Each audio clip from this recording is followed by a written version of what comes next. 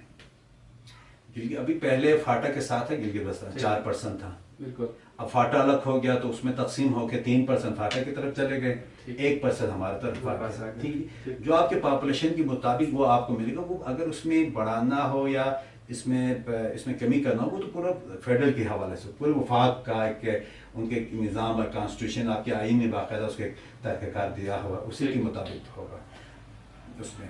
اب آپ دیکھیں جو آپ کی جو پروفیشنل سیٹیں، آپ کا مطلب یہ نا پروفیشنل سیٹ انجینئرنگ اور میڈیکل کا، بالکل یہ آپ درست میں آپ سے اتفاق کرتا ہوں. پچھلے 10 سال سے بھی زیادہ 11 سال ہو گیا 10 سال سے زیادہ ہوا ہے کہ ہمارے سیٹوں میں اضافہ نہیں ہوا ہے. یہ بالکل میں اس سے اتفاق کرتا ہوں، اور تحریک انصاف انشاءاللہ اس میں اضافہ کرے گی. ہم اس میں کوشش کریں گے اور اس میں اضافہ ہونا بھی چاہیے، اور یہ ہمارا حق بھی بنتا ہے، کیونکہ جس طریقے سے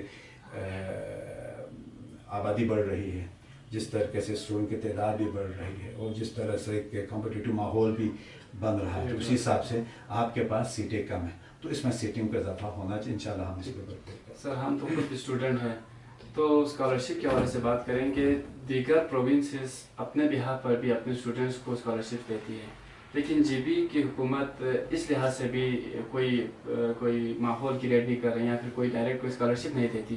تو کیا اگر پی ٹی آئی کی حکومت آئے تو اس پہ بھی کوئی کام کیا جائے گا اسکالرشپ کے حوالے سے؟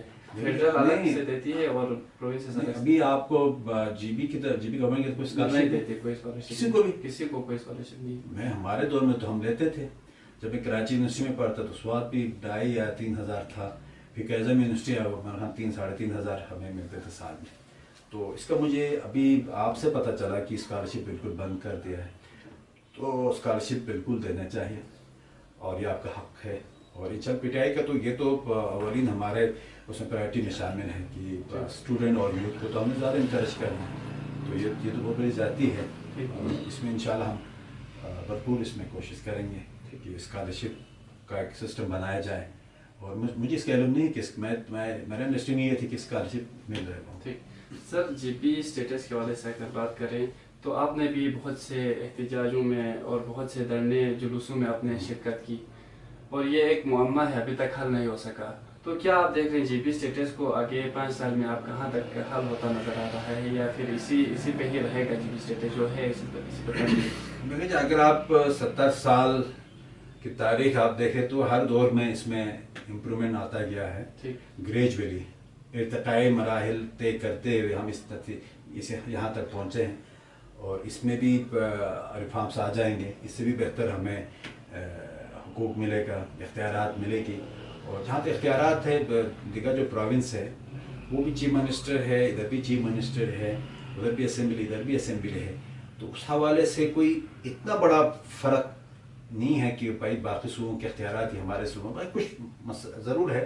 وفاق سے ہمارا جو لنکیجز کے حوالے سے کچھ ایشوز ہیں، لیکن انشاءاللہ بہتری آ جائے گی، اور ہر دور میں بہتری آتے گی. آپ دیکھیں 1948 میں ہم آزاد ہوئے، 48 سے اگر دیکھیں پوری ہسٹری آپ پڑھ لیں تو ابھی دیکھیں ایک زمانے میں ایک اسسٹنٹ پولیٹیکل ایجنٹ ہوتا تھا پاکستان میں. اچھا گلگت میں ایک ہوتا تھا پولیٹیکل ایجنٹ ہوتا تھا. ابھی دیکھیں کہ چیف منسٹر ہے، ہمارا اپنا گورنر ہے، ہماری اپنی اسمبلی ہے، ہمارے کیبنٹ ہے. آپ کی بیوروکریسی کو دیکھیں کتنا ایکسپینڈ ہو چکا ہے. اس وقت 2 ڈسٹرکٹ تھا، ابھی دیکھیں 10 ڈسٹرکٹ ہو چکا ہے. تو انشاءاللہ اس میں امپرومنٹ آتی جائے گی.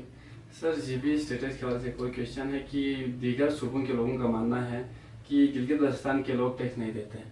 کیا واقعی میں کوئی ٹیکس دیتی نہیں ہے ہمارے عوام، یا پھر ڈائریکٹ یا انڈائریکٹ کسی نہ کسی صورت میں ٹیکس لیا جاتا ہے ہمارے سے؟ دیکھیں جی، اس میں ہمارے یہاں پہ انکم ٹیکس نہیں ہے. ٹھیک، انکم ٹیکس نہیں ہے، اور اس کے جتنے بھی بزنس یہاں پہ اس کے اوپر کوئی ٹیکس نہیں. بالکل بات تو صحیح، ٹیکس نہیں دے رہے ہم لوگ. انڈائریکٹ نہیں دیتے ہیں. انڈائریکٹ جی ایس ٹی آپ دیکھو وہاں سے مال ہم خریدتے ہیں، مال خریدتے ہیں جناب علی پورے گلگت بلتستان میں، تو اس میں جی ایس ٹی تو پے کرتے ہیں. جو سبسڈی یونائٹڈ نیشنز کی طرف سے ہمیں حاصل ہے، کیا گورنمنٹ آف پاکستان کیا ہمیں وہ ساری سبسڈی دے رہی ہے، یا کچھ چیزوں پر ہی دیتی ہے؟